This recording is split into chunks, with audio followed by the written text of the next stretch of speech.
Hello అందరికీ, welcome back to my channel. ఈరోజు వీడియోలో ఎగ్ కర్రీ డిఫరెంట్ స్టైల్లో ఎలా చేసేయాలో చూసిద్దాం.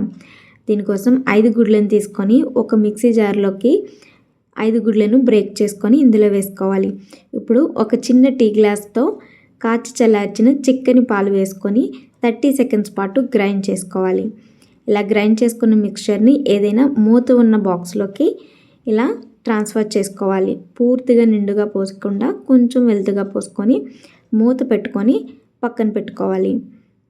ఇలా పక్కన పెట్టుకున్న తర్వాత ఏదైనా ఒక ప్రెషర్ కుక్కర్ తీసుకొని దాంట్లోకి 1 గ్లాస్ వాటర్ పోసుకొని ఈ బాక్స్ను అందులో ఉంచుకొని లిడ్ క్లోజ్ చేసుకొని కుక్కర్ విజిల్ తీసేసి కుక్ చేసుకోవాలి. 10 నిమిషాల పాటు మీడియం ఫ్లేమ్లో కుక్ చేసుకుంటే సరిపోతుంది.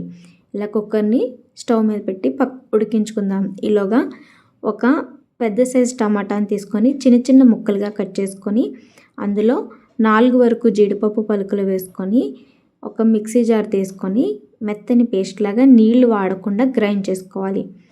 ఇలా ఈ పేస్ట్ ఇక్కడ చూపిస్తున్నట్లు ఉండాలి. ఇప్పుడు ఒక పెద్ద సైజు ఆనియన్ తీసుకొని చిన్న చిన్న ముక్కలుగా కట్ చేసుకొని నీళ్లు లేకుండా మెత్తని పేస్ట్ లాగా గ్రైండ్ చేసుకొని పక్కన పెట్టుకోవాలి. ఇక్కడ చూపిస్తున్నట్లుగా ఆనియన్ పేస్ట్ ఈ విధంగా ఉండాలి. ఇప్పుడు 10 నిమిషాల తర్వాత ఎగ్ మిక్స్చర్ ఉడికిపోయింది.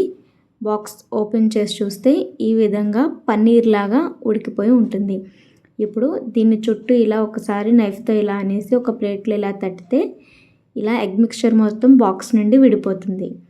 ఇప్పుడు దీన్ని చిన్న చిన్నగా పన్నీర్ పీసెస్ లాగా కట్ చేసుకొని పక్కన పెట్టుకోవాలి. ఇప్పుడు స్టవ్ ఆన్ చేసి ప్యాన్ పెట్టుకొని కొద్దిగా ఆయిల్ వేసుకోవాలి. ఆయిల్ రెగ్యులర్ కర్రీ కన్నా కొంచెం ఎక్కువ పడుతుంది. ఆయిల్ ఇలా హీట్ అయిన తర్వాత జీలకర్ర, షాజీరా, లవంగం, చెక్క, ఎలాచి ఇవి వేసి వేయించుకోవాలి. ఇలా వేసిన తర్వాత 1 రెమ్మ వరకు కరివేపాకును వేసుకోవాలి. అలాగే 3 పచ్చిమిర్చిని నిలువుగా చీల్చుకొని ఇందులో వేసుకోవాలి. ఇప్పుడు 2 టేబుల్ స్పూన్ వరకు ఉల్లిపాయ ముక్కలను వేసుకొని ఇలా ఆనియన్ మొత్తం వేగేంత వరకు 2 నిమిషాలు వేయించుకోవాలి. ఉల్లిపాయ ముక్కలు వేగిన తర్వాత ముందుగా గ్రైండ్ చేసి పెట్టుకున్న ఆనియన్ పేస్ట్ని వేసుకొని 2 నిమిషాల పాటు ఇలా వేయించుకోవాలి. ఆనియన్ పేస్ట్ మొత్తం వేగిపోయిన తర్వాత టమాటా పేస్ట్ని కూడా ఇందులో వేసుకొని వేయించుకోవాలి. ఆనియన్ టమాటా పేస్ట్ మొత్తం ఇలా పచ్చివాసన పోయేంత వరకు వేయించుకోవాలి. ఇలా మసాలా మొత్తం 2 నిమిషాలకి దగ్గర పడిపోతుంది. ఈ స్టేజ్లో 1 టీ స్పూన్ వరకు అల్లం వెల్లుల్లి పేస్టు, 1/2 టీ స్పూన్ వరకు పసుపు, 1 టీ స్పూన్ వరకు కారం, అలాగే రుచికి సరిపడా సాల్ట్ వేసుకొని బాగా మిక్స్ చేసుకోవాలి.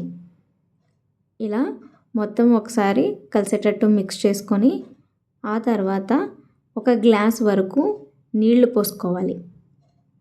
250 ml వరకు నీళ్లు పోసుకొని మొత్తం కలిసేటట్టు ఒకసారి మిక్స్ చేసుకొని ఇలా చుట్టూ అనుకుని ఇందులో మనం ముందుగా కట్ చేసి పెట్టుకున్న ఎగ్ ముక్కలను ఇందులో వేసుకోవాలి. ఇలా ఎగ్ పీసెస్ అంతా ఇందులో ట్రాన్స్ఫర్ చేసేసుకున్న తర్వాత ఇప్పుడు గరిటెతో నిదానంగా పీసులన్నింటినీ మొత్తం ఇలా ఈవెన్గా స్ప్రెడ్ చేసుకోవాలి. వాటర్లో మొత్తం మునిగేంత వరకు అన్నీ ఇలా స్ప్రెడ్ చేసుకోవాలి. ఇలా స్ప్రెడ్ చేసుకున్న తర్వాత 1/2 టీ స్పూన్ వరకు చికెన్ మసాలా పౌడర్ని వేసుకుంటున్నాను.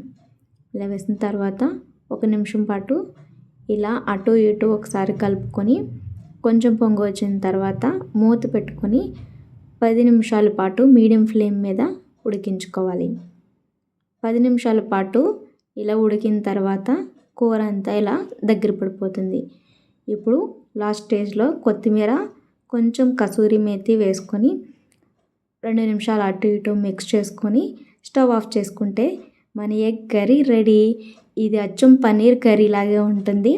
ఎగ్ కర్రీ తినలేని వాళ్ళకి కూడా ఇలా చేసి పెడితే చాలా ఇష్టంగా తింటారు. ఈ రెసిపీని మీరు కూడా ఇంట్లో ట్రై చేసి ఎలా వచ్చేసిందో కామెంట్ చేసేయండి. రెసిపీ కనుక మీకు నచ్చినట్లయితే లైక్ చేయండి, షేర్ చేయండి, ఛానల్ని సబ్స్క్రైబ్ చేసి సపోర్ట్ చేయండి. Thank you.